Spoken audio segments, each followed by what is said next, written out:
और इसी मुद्दे के कई कानूनी पहलू भी हैं, क्योंकि ये मामला सुप्रीम कोर्ट भी जा चुका है, सेबी भी इसकी जांच कर रही है।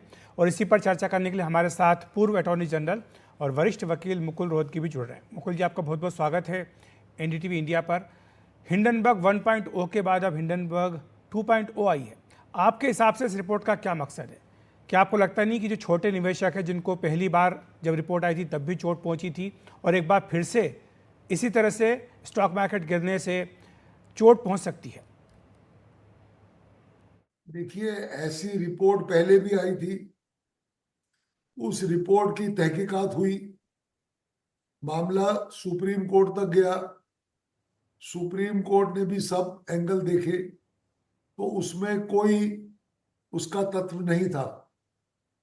ये बिल्कुल गैर जिम्मेदार कंपनी है। इस कंपनी का मकसद सिर्फ अपना नफा करना है। इनको और कोई इनका कोई इंटरेस्ट नहीं है। ये कोई पब्लिक स्पिरिटेड बॉडी नहीं है कि भाई स्टॉक एक्सचेंज की जो स्टॉक एक्सचेंज की डीलिंग्स हैं उनको ठीक किया जाए। ये मकसद नहीं है। ये एक फॉरेन बॉडी है जिसका मकसद सिर्फ ये है कि पैसा बनाया जाए, इंस्टेबिलिटी क्रिएट करी जाए इंडियन मार्केट में। इंडियन मार्केट इतनी मैच्योर नहीं है, इसलिए ये सब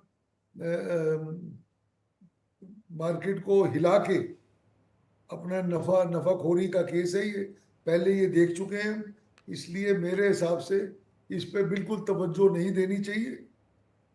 और आप देखिए, पहले भी इन्होंने एक ग्रुप को अटैक किया था, अभी भी उसी ग्रुप को अटैक कर रहे हैं। और अब इन्होंने जान के सेबी के चीफ का नाम भी घुसा दिया है कि वो नाम भी मिट्टी में मिल जाए, सो दैट उनकी कोई क्रेडिबिलिटी निकले। मेरे हिसाब से ये सब बेकार की बातें हैं। और अल्टीमेटली जो छोटा इन्वेस्टर है वो अफेक्ट होता है, क्योंकि ये पब्लिक कंपनीज हैं, छोटी छोटी इन्वेस्टमेंट है। मार्केट के इस तरह के उतराव चढ़ाव से उसको नुकसान होता है। और इसलिए इनको बिल्कुल तवज्जो नहीं देनी चाहिए। जो ऑपोजिशन पार्टीज है वो इसका मुद्दा उछाल रही हैं क्योंकि उनको सूट करता है। क्योंकि हम सभी को अटैक करेंगे, इसका मतलब हम सरकार को अटैक करेंगे। इसलिए ये चीज़ें डिमांड करी जा रही हैं, जेपीसी का प्रोब हो जी, वगैरह वगैरह। मेरे ख्याल से ये बिल्कुल गलत है। लेकिन हिंडनबर्ग, मुकुल जी, ये दावा कर रहा है कि इसमें उसने नए तथ्य दिए हैं। जैसा आपने खुद कहा कि सेबी के जो प्रमुख हैं उनके खिलाफ कुछ आरोप लगाए गए हैं। तो क्या फिर से कोई सुप्रीम कोर्ट जा सकता है कि इसमें आगे और भी जांच कराई जाए? देखिए, सुप्रीम कोर्ट जाने के लिए तो सुप्रीम कोर्ट के दरवाजे खुले हैं, बट सुप्रीम कोर्ट भी तो पहले पूछेगी कि भाई इसमें कुछ बेसिस है, कुछ उसमें मुद्दे हैं, कुछ इसमें कोई ठोस मुद्दे हैं। तब आप आइए हमारे पास। सारी दुनिया में रिपोर्टें आ रही हैं, सारी दुनिया में रिपोर्ट में लांछन लग रहे हैं लोगों के खिलाफ। इसका ये मतलब थोड़ी है कि हर चीज दोबारा तिबारा चौर बार देखी जाए। अब दूसरी तरफ से तो देखिए, जो जो कंपनी है उसका नाम भी खराब हो रहा है, सभी के चीफ का भी नाम खराब हो रहा है। कोई बेसिस, कोई ठोस बेसिस हो तो इन्वेस्टिगेशन होनी चाहिए। कि जस्ट बिकॉज मैं आपको एक चिट्ठी लिख दूं आपके खिलाफ तो इन्वेस्टिगेशन चालू हो जाए, ये बात तो गलत है ना, बिल्कुल। लेकिन मुकुल जी, खुद सुप्रीम कोर्ट ने सेबी को कहा था कि इसकी जांच होनी चाहिए। तो आपके हिसाब से सेबी जैसी जो रेगुलेटरी बॉडी है, क्या उसको शक के दायरे से दूर नहीं रहना चाहिए? देखिए, जहां तक सेबी चीफ का सवाल है, मैं ये नहीं कह सकता उनकी तरफ से, या उनकी तरफदारी मैं नहीं करना चाहता। वो कोई अगर है इशू तो वो जवाब देगी। जो मैंने अखबार में देखा है, उन्होंने और उनके पति ने जवाब दिए हैं। तो वो क्या है क्या नहीं है वो देखा जा सकता है।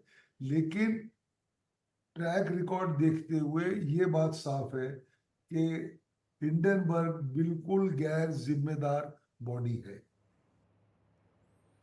और मुकुल जी, एक बार फिर से विपक्ष जो है हमलावर है सरकार के ऊपर। वो कह रहा है कि जेपीसी की जो है वो जांच होनी चाहिए, क्योंकि दाल में काला है।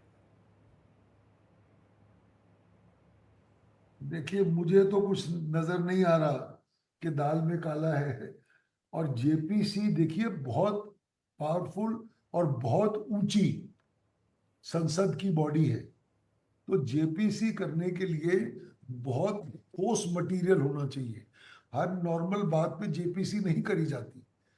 तो जस्ट बिकॉज हिंडनबर्ग ने एलिगेशन लगा दी और उसके खिलाफ ये हो रहा है, मुझे नहीं लगता कि आज की तारीख में आज के मटेरियल के बेसिस पे कोई जेपीसी की मांग प्रॉपर नहीं है। बहुत बहुत शुक्रिया आपका मुकुल जी, हमारे साथ जुड़ने के लिए, विस्तार से इस मुद्दे को समझाने के लिए। धन्यवाद आपका बहुत बहुत।